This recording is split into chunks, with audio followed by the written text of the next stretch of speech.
Botticelli Casuals. The real casuals. Botticelli and Raphael. Shirts and trousers. Sivaganga மாவட்டம் திருப்பத்தூர் அருகே பட்டப்படிப்பிற்கான போலி சான்றிதழ் ஆயிரக்கணக்கான ரூபாய்க்கு விற்கப்படும் அதிர்ச்சி தகவல் வெளியாகியுள்ளது.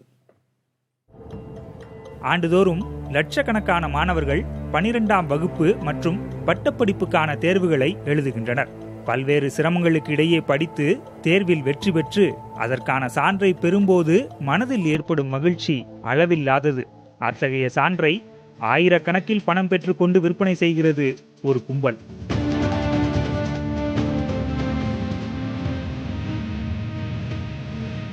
சிவகங்கை மாவட்டம் திருப்பத்தூர் அருகே நயினார்புரத்தில் Everest college of health inspector மற்றும் ANM நர்சிங் என்ற பெயரில் கல்லூரி ஒன்று இயங்கி வருகிறது. செல்வி கல்வி அறக்கட்டளை என்ற அமைப்பு இக்கல்லூரியை நடத்தி வருவதாக கூறப்படுகிறது.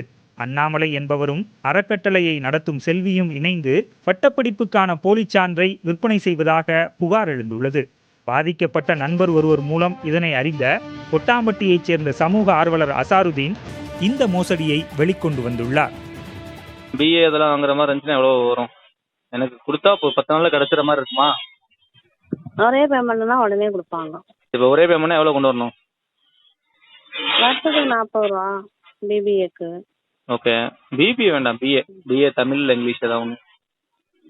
ஒன்லி ஃபாரின் தானே போக முடியும். ஃபாரின் தான் இங்கே நமக்கு தேவையில்ல, ஃபாரின் பண்ணுறதான். ஃபாரினுக்கு அட்டஸ்டேஷன் பண்ணி கொடுப்பாங்க. MBA பண்ணுறோம். என்ன முடிச்சிருக்கீங்க ஏற்கனவே? நான் 10th தான் முடிச்சிருக்கேன். MBA எவ்வளோ வரும்? 10th முடிச்சா +2 போடணும்லப்பா. +2 போடாமல் பண்ண முடியாது டிகிரி. +2க்கே 35 ரூபா. 2014ஆம் ஆண்டிலேயே மூடப்பட்டுவிட்ட பந்தல்கண்ட் பல்கலைக்கழகத்தின் பெயரை பயன்படுத்தி போலிச்சான்று தயாரித்துள்ளனர். அது மட்டுமின்றி வெளிமாநிலத்தைச் சேர்ந்த பல்வேறு பல்கலைக்கழகங்களின் பெயரிலும் போலிச்சான்று தயாரித்துள்ளது இந்த கும்பல். வெளிநாடுகளில் பணியாற்றும் இளைஞர்களை குறிவைத்து இந்த மோசடி நடந்திருப்பதாக கூறப்படுகிறது. பொய்யான முகவரியை கொடுத்து போலிச்சான்று பெற்றுக் கொடுத்ததாகவும் தெரிகிறது.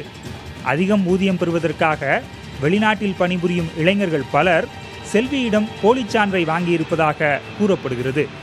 போலிச்சான்று விற்பதாக கூறப்படும் செல்வி தம்மை அமைச்சர் ஒருவரின் உறவினர் என்று கூறிக்கொள்வது தனி கதை.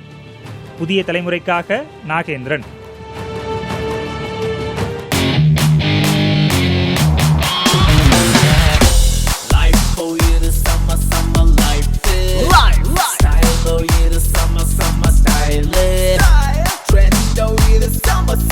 Botticelli Casuals.